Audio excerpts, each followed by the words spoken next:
Meus queridos alunos e alunas, sejam bem-vindos a mais uma videoaula do nosso canal. Sou o professor Ícaro Castro e hoje falaremos sobre o grupo tão diverso dos animais, com ênfase aos poríferos. Então, para não perder o costume, segue o fio.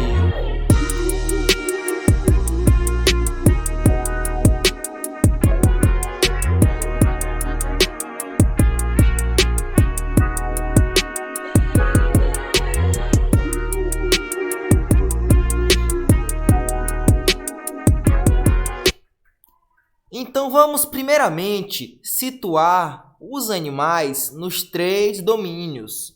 Então veja, aqui nós temos o domínio, só um instante, aqui nós temos o domínio bactéria, e como sabemos, nós não somos bactérias.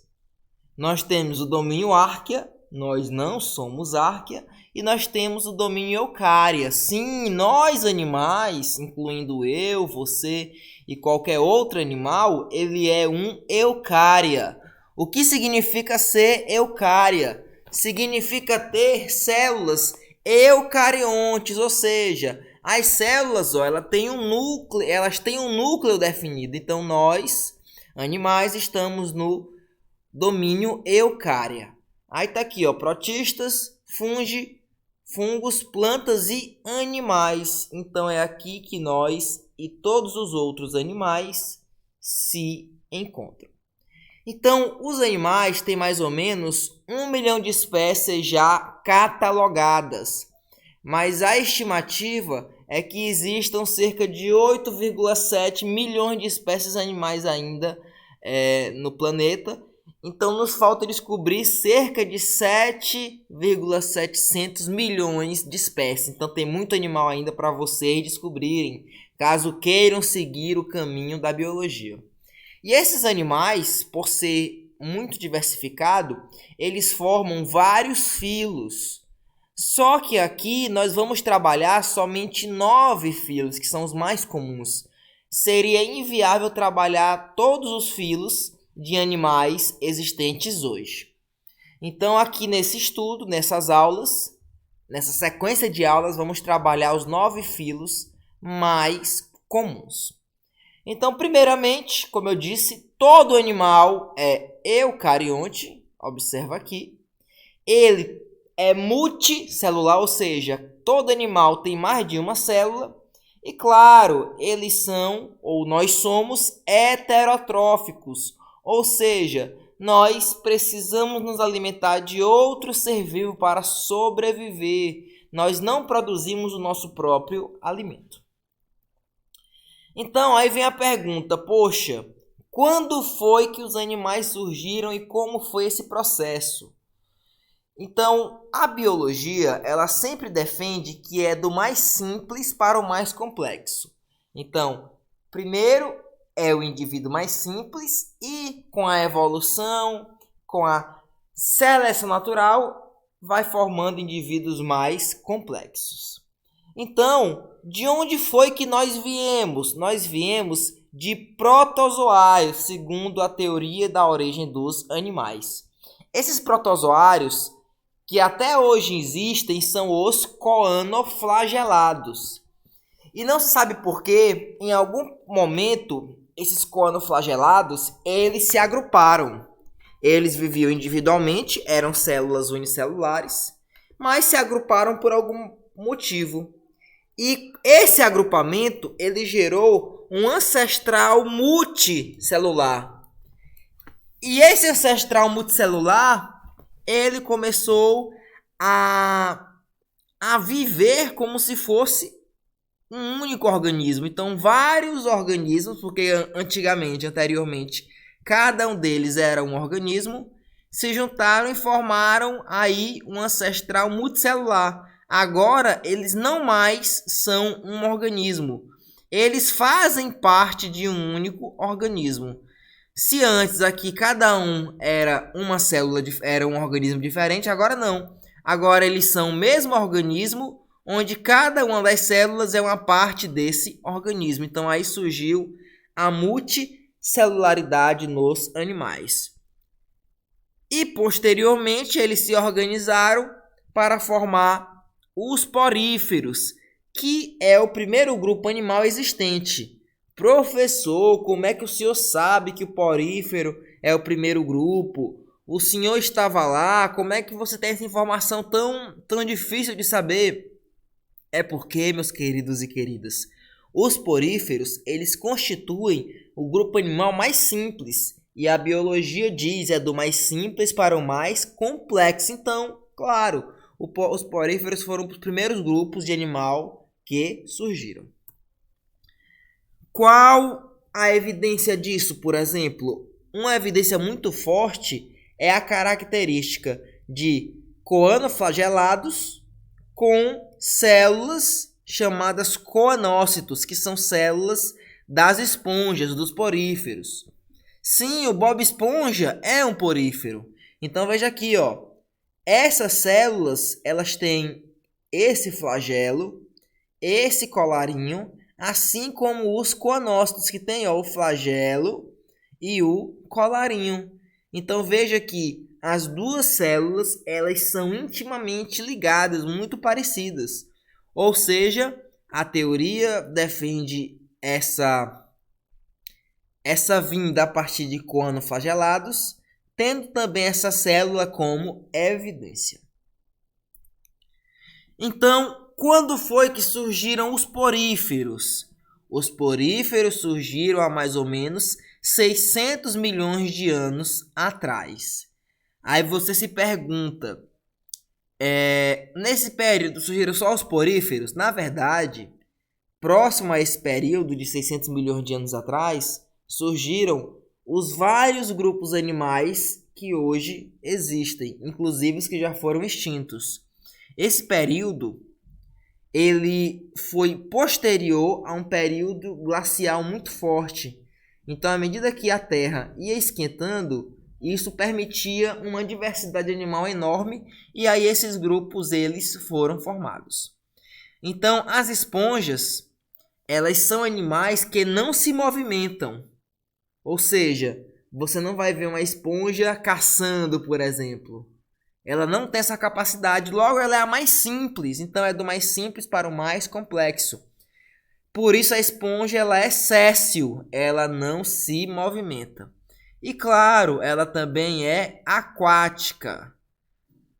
E como ela não se movimenta, ela não pode predar indivíduos. Então como é que ela faz para se alimentar? Ela filtra. A água vai passando por ela e aquilo que alimenta ela vai pegando, ela vai filtrando para se alimentar. Então, qual característica, professor, que é exclusiva dos animais? Ou seja, todo animal tem essa característica. Que o porífero tem, que o quinidário tem, que o platelmito tem, que o nematelmito tem, enfim, que todos têm. Justamente é a presença da blástula. Aí você me pergunta, professor, mas que nomezinho feio. O que é isso? Me ajude, me socorra. Onde é que a blástula está nos organismos? Entenda, a blástula ela é uma etapa da formação de um organismo, da formação embrionária. Então vamos logo para a reprodução dos poríferos. Os poríferos podem se reproduzir assexuadamente e sexuadamente. A assexuada é a que não tem sexo, não há troca de gametas.